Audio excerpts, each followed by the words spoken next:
పురాణములు భక్తి కథల శ్రోతలకి స్వాగతం.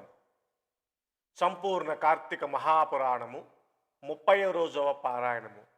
సూత ప్రోక్తమైన విషయాలు విన్న ఋషులు, ఓ మునిరాజా, రావి చెట్టు ఎందువలన అంటరానిదయ్యింది, అయినప్పటికీ శనివారం నాడు మాత్రమే ఎందుకు పూజనీయతను పొందింది అని ప్రశ్నించగా సూతర్షి వారిని సమాధానపరచసాగాడు. రావి చెట్టు దరిద్ర దేవత. పూర్వం క్షీరసాగర మథనంలో లభించిన అనేక వస్తువులలో లక్ష్మిని, కౌస్తుభాన్ని శ్రీహరికి సమర్పించి తక్కిన సంపదనంతా దేవతలు తీసుకున్నారు. శ్రీహరి శ్రీదేవిని పెండ్లి చేసుకోదలిచాడు. కానీ శ్రీదేవి, ఓ నారాయణ, నాకన్నా పెద్దది నా అక్క ఉన్నది. ఆ జ్యేష్ఠకు పెళ్లి కాకుండా కనిష్టనైన నేను కళ్యాణం ఆడటం పాడి కాదు కనుక ముందు ఆమె మనువుకై సంకల్పించమని కోరింది. ధర్మబద్ధుడైన రమ మాటలను అంగీకరించి విష్ణువు ఉద్దాలకుడనే మునికి జ్యేష్ఠాదేవిని సమర్పించాడు. స్థూలవదన, అశుభ్రరదన, అరుణనేత్రి, కఠినగాత్రి, బిరుసు శిరోజాలు కలిగిన జ్యేష్ఠాదేవిని ఉద్దాలకుడు తన ఆశ్రమానికి తెచ్చుకున్నాడు. దరిద్రదేవకు ఇష్టమైన స్థలాలు. నిరంతరం హోమ ధూప సుగంధాలతోనూ వేదనాదాలతోనూ నిండిన ఆశ్రమాన్ని చూసిన పెద్దమ్మ దుఃఖిస్తూ, ఓ ఉద్దాలక, నాకీ చోటు సరిపడదు. వేదాలు ధ్వనించేది, అతిథి పూజా సత్కారాలు జరిగేవి, యజ్ఞయాగాలు నిర్వహించబడేవి అయిన స్థలాలలో నేను నివసించను.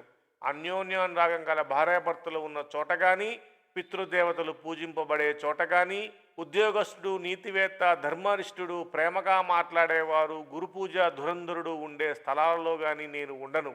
ఏ ఇంటిలో అయితే రాత్రింబవళ్ళు ఆలుమగలు దెబ్బలాడుకుంటూ ఉంటారో, ఏ ఇంట్లో అయితే అతిథులు నిరాశతో ఉసూరుమంటుంటారో, ఎక్కడైతే వృద్ధులకు, మిత్రులకు, సజ్జనులకు అవమానాలు జరుగుతుంటాయో, ఎక్కడైతే దురాచారాలు, పరద్రవ్య పరభార్య అపహరణలు శీలురైన వారు ఉంటారు, అలాంటి చోట్లయితేనే నేను ఉంటాను.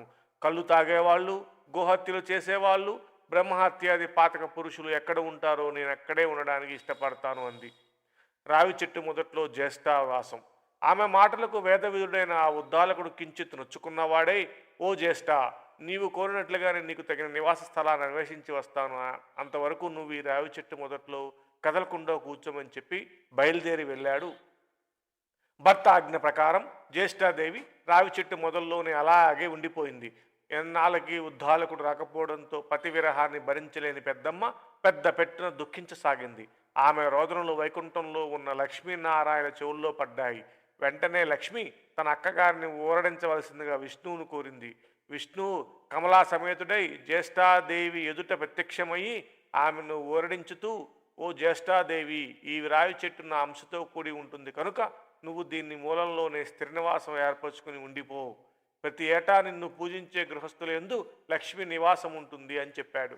ఆ నియమాల్లోనే ప్రతి శనివారం రావి చెట్టు పూజనీయంగాను, అక్కడ జ్యేష్ఠాదేవిని షోడోపచార విధిని అర్పించే స్త్రీల పట్ల శ్రీదేవి అమిత కరుణాకలితే అనుగ్రహించేటట్లు ఏర్పరిచాడు శ్రీవానసుడు. ఓ మునులారా, సత్యభామకు శ్రీకృష్ణుడు చెప్పినట్లుగా నారదుడి చేత పృథు చక్రవర్తికి చెప్పబడిన విధంగా నేను మీకు ఈ పద్మ పురాణాంతర్గత కార్తీక పురాణాన్ని వినిపించాను. ఎవరైతే ఈ కార్తీక మహత్యాన్ని చదువుతున్నారో, వింటున్నారో, వినిపిస్తున్నారో వారు సమస్త పాపాల నుండి విడివడి విష్ణు సాయుధ్యాన్ని పొందుతున్నారు అని సూతుడు చెప్పగా విని సంతసించిన ఋషులు అక్కడి నుంచి బద్రికా దర్శన ఆకాంక్షులై పయనమయ్యారు.